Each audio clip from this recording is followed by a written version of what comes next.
Rodrigues, a tiny speck in the Indian Ocean,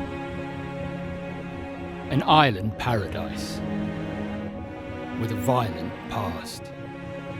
Around 15 million years ago, oceanic magma erupted from the sea floor, creating an undersea island. Over time, a barren volcanic island emerged above the sea. The wind and rain started eroding the rocks, and soil was created. Wind-blown seeds arrived on the virgin soil. The first plants became established. Trees and shrubs formed dense forests, evolving into new species unique to the island. Assisted by storms and sea currents from the east, birds, bats, and reptiles colonized the island. Among the new arrivals, a pigeon from Southeast Asia. With no predators, and with all of its food on the forest floor, the use of wings was no longer needed. Over time, the wings got smaller, and the bird got bigger. The solitaire, the closest relative of the dodo, was born. The island's forests were rich in figs, palms, and ebony, and inhabited by giant tortoises, solitaires, fruit bats, parrots, pigeons, rails, and a host of other birds and reptiles. The forests relied on the animals to spread their seeds, and the animals relied on the forest for food and shelter. For millennia, they lived in peace and harmony.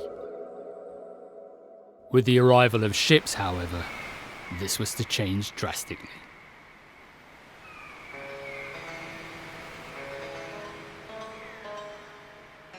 In the 14th century, Arab traders chanced upon Rodrigues and named it Dina Marais, but did not settle. In 1528, the Portuguese renamed the island Rodrigues, after the Portuguese navigator Diogo Rodrigues, but no settlement was made. A century passed before the island was mentioned again. In 1601, a Dutch fleet collected tortoises, birds, and water. Black rats escaped from the ships and soon became established.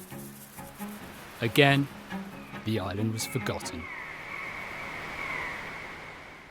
In 1691, Francois LEGUAT, a Huguenot refugee, was marooned with 7 men. During his 2-year stay, LEGUAT wrote about the solitaire and other animals. He was impressed with the vast herds of tortoises and remarked that you can walk 100 paces on their backs without touching the ground. In 1725, the French sent a ship to Rodrigues to report on its suitability for settlement. Julien Tafferet, a French mariner, and 6 men went ashore and were marooned for 6 months. Tafferet also wrote about the animals. In 1735, the French set up the first colony to collect giant tortoises. Cats were introduced to control rats, but turned their attention to the birds. In 1761, Guy Pengray arrived to observe the transit of Venus. By the time of his visit, the solitaire and other animals were already extinct. Philbert Maragon arrived in 1794 and became civil administrator of Rodrigues. He reported on the island and made the last record of giant tortoises in 1795. In 1809, the British took the island by force. They occupied Rodrigues for 3 years and imported 300 slaves. The British then withdrew and left the slaves as free men who settled in the hills. For the next century, agriculture was developed and almost all forest was destroyed. A second transit of Venus expedition arrived in 1874, led by botanist Isaac Balfour. Caves were excavated for fossils and a report was made about the fauna and flora. Balfour described Rodrigues as a barren and desolate spot. little change occurred over the next century.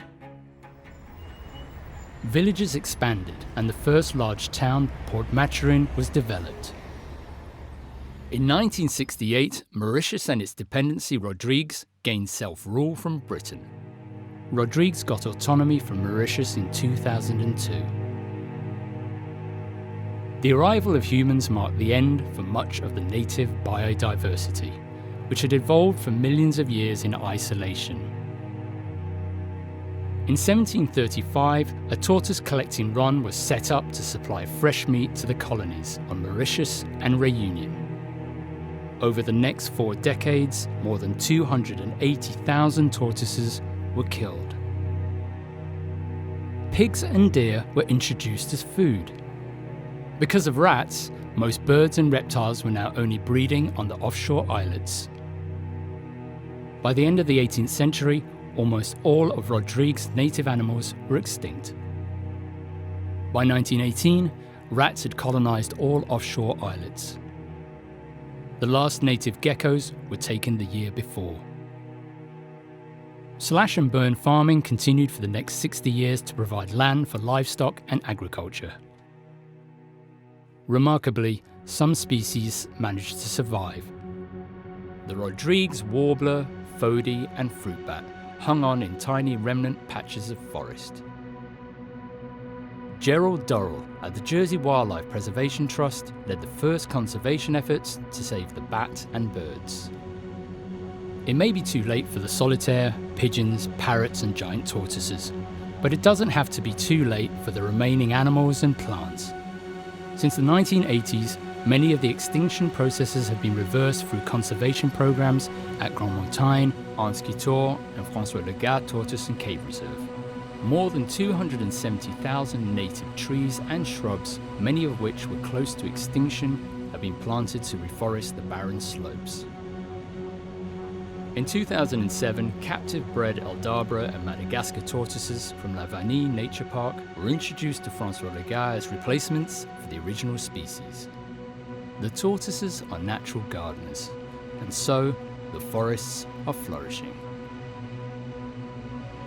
Help us continue to protect our native species like the Rodrigues fody, Rodrigues warbler, and Rodrigues fruit bat, and provide them with the native forests in which to live and thrive.